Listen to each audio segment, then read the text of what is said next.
Dear Dr. Ambedkar, thank you for focusing on education. You were the first Indian to pursue a doctorate in economics from abroad. And not only from India. You were the first double doctorate holder in economics in South Asia. You saw something wrong in India. All the problems, poverty, inequality, slavery, all linked to one core problem, lack of education.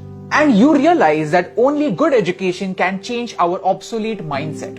Who would call you backward class? You were forward class, first class. And not just economics, you were the master of 64 subjects, 9 languages and all major religions in the world. Yes, thank you for studying something as complex as religion for 21 whole years.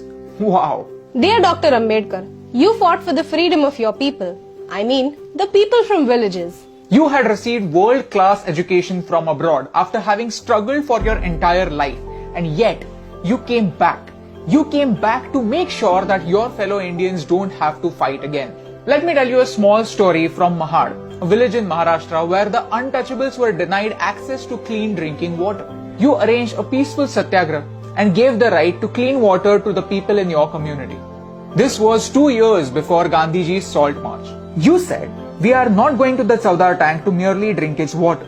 We are going to the tank to assert that we too are human beings.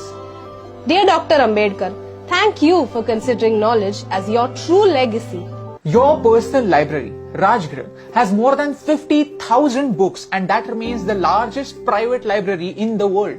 Dear Dr. Ambedkar, we as Indians were lucky to have a scholar like you to guide us and write our constitution. Building a nation is a mammoth task and it was a victory for you, your passion for education and the people of India that you took up this task. If you have a job, you have to thank Dr. Babasaheb Ambedkar because he changed the working hours from 14 hours a day to 8 hours a day. Mondays would have been even more blue had it not been for Babasaheb Ambedkar. Today, on one hand, we have the social evils of casteism in the backward parts of India, and on the other, we have something like reservation, which was intended to create equality, to create equal opportunities. I feel sad that both these issues are not addressed correctly but used as vote banks by our leaders. Leaders, I don't think leaders is the right term. I don't think they are leaders, they are politicians because they play games with us. And no matter who wins, India loses.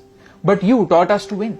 When India got its independence, we found the most capable man to guide us into building a nation. And at that time, nobody dared to question the caste of the hand that led us into the future. That was your victory.